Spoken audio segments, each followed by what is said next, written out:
Hoy, tamad lang at 3-5 lang yung ambag mo. Nakala mo 3-5 lang magpakaama? At nung nag-positive tayo sa DNA test, sasabihin mong mahal mo yung anak mo. Nung hindi ka makatayo papuntang CR, ako yung naglalagi ng diaper sa'yo at nagpupunas ng tae mo. Tapos ngayon hindi mo man lang napalitan at tapunasan ng anak mo. Ako lang yung nagpapakamagulang na habang ikaw buhay binata.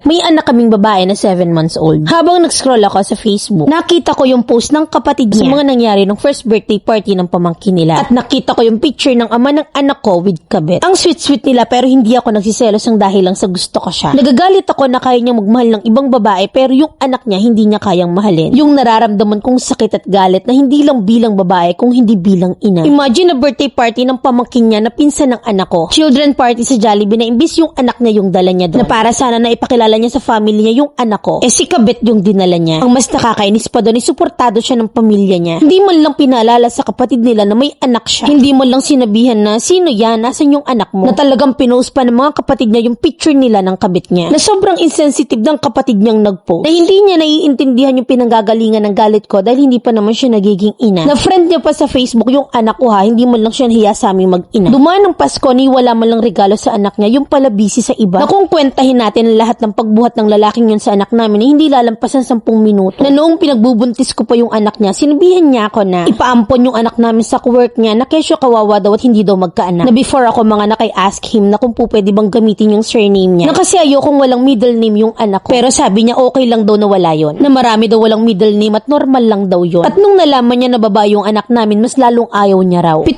buwan na akong buntis no nang lumipat ako ng place. Na kasi hindi na ako mapapakinabangan eh. Na kasi wala ka ng paki at wala kang katulong at wala ka ng ka-sex slave. Ambot ng 1 buwan na wala ka man lang chat na hindi ka man lang nagtatanong kung kumusta na kami ng pinagbubuntis ko. Knowing na malapit na yung kabuwanan ko. At nung sinabi ko sa kanya na nanganak na ako, ang sabi niya lang, good luck. And the month ulit, wala ulit paramdam kasi ayaw niyang magbigay ng diaper ng anak niya. Na kung hindi ko pa chinat yung lola niya, hindi magbibigay. 1.5 lang yung binibigay niya monthly. Ang gusto niya ihati pa raw kami. Ako na nga yung nagbuntis, ako na yung nanganak, ako na yung nag-alaga. Kahit sa mga cravings ko ako. Sa laboratory at sa dede ng anak ko ako. Tapos ang gusto niya sa 1.5 hati pa kami. Then after a month, ay makulit na yung anak niya at nagagapang-gapang na. Chinat ko siya pero walang reply. Nanghihingi ako ng playpen or crib kasi hindi ko maiwan at wala akong katuwang sa pag-aalaga. As in ako lang talaga. Nanisinay wala talaga at stick lang siya doon sa 1.5 na ibinibigay niya. 5 beses akong nabinat at nagkasakit na parang binubugbog yung katawan at pati na rin yung ulo ko. Chinat ko siya at humihingi ako ng tulong na may sakit ako na baka po pwedeng alagaan niya muna si baby. Hindi ko hinihiling na alagaan niya ako. Ang hinihiling ko ay alagaan niya yung anak niya na para makapagpahinga pa ako kasi nga nabinat ako. Hindi ko maalagaan ng maayos si baby pero wala siya. Pinabarangay ko siya last month at ginigiit niya na hindi niya raw ginusto si baby. Nakitang-kita ng 2 mata ko na nakatanim sa utak niya na kung paano niya tignan ng masama yung anak ko na anak niya. Na nagdemand din siya ng DNA test at pumayag ako. Dahil alam ko naman na positive ang result. Kita ko sa salita at sa body gesture niya kung paano siyang umaasa na 0%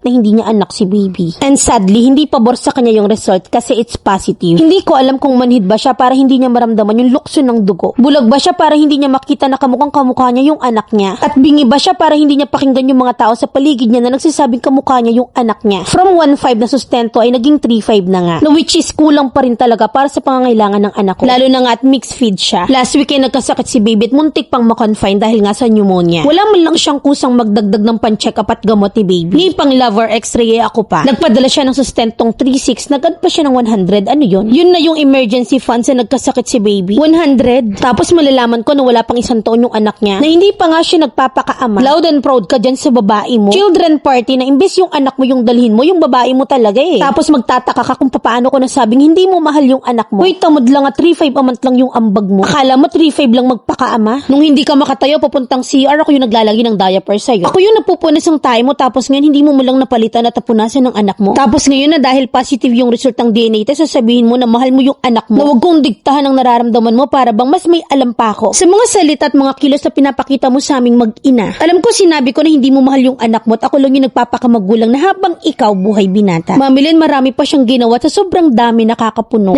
Minsan hindi ko siya narinig na nagsabi ng sorry kasi lagi siyang tama. Mamilin pwede bang papog? Asking for advice. Gusto ko lang maglabas ng sama ng loob. Letter sender, Mariel.